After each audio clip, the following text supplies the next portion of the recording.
દક્ષિણ ગુજરાતમાં પાણીના પૂરતા પ્રમાણને લઈને ડાંગરનું મબલખ ઉત્પાદન થયું છે. ઓલપાડની 9 મંડળીઓમાં 12 લાખ ગુણ ડાંગરની આવક નોંધાઈ છે, પરંતુ ડાંગરના ભાવ ઘટી રહ્યા છે. તેને લઈને ખેડૂતો ઘેરી ચિંતામાં મુકાઈ ગયા છે, જેથી ખેડૂતોએ મુખ્યમંત્રીને પત્ર લખી પોષણક્ષમ ભાવ આપવા રજૂઆત કરી છે. ગયા વર્ષે ઓછા ઉત્પાદનને લઈને ડ્યુટી 10%નો વધારો કરાયો હતો. જો કે આ વર્ષે પૂરતા પ્રમાણમાં ડાંગરનું ઉત્પાદન થયું છે, ત્યારે ડ્યુટીમાં ફરી વખત 10%નો ઘટાડો કરવા ખેડૂતોએ રજૂઆત કરી છે.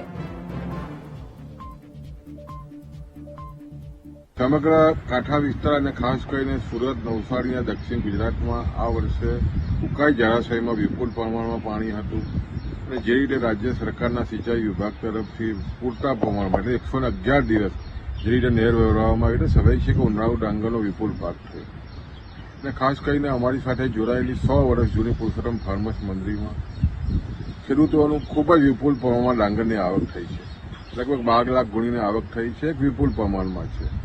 અને જે સ્થિતિ બજારની બનતી જાય છે, ખાસ કરીને ડાંગરના ભાવો જે રીતે ઓછા થતા જાય છે, એટલે સ્વાભાવિક છે ખેડૂતોમાં જે રીતે નાખુશી જોવા મળી છે, એના અનુસંધાનમાં આદરણીય રાજ્યના મુખ્યમંત્રીશ્રીને ખેડૂત આગેવાનો સાથે રજૂઆત કરવામાં આવી છે.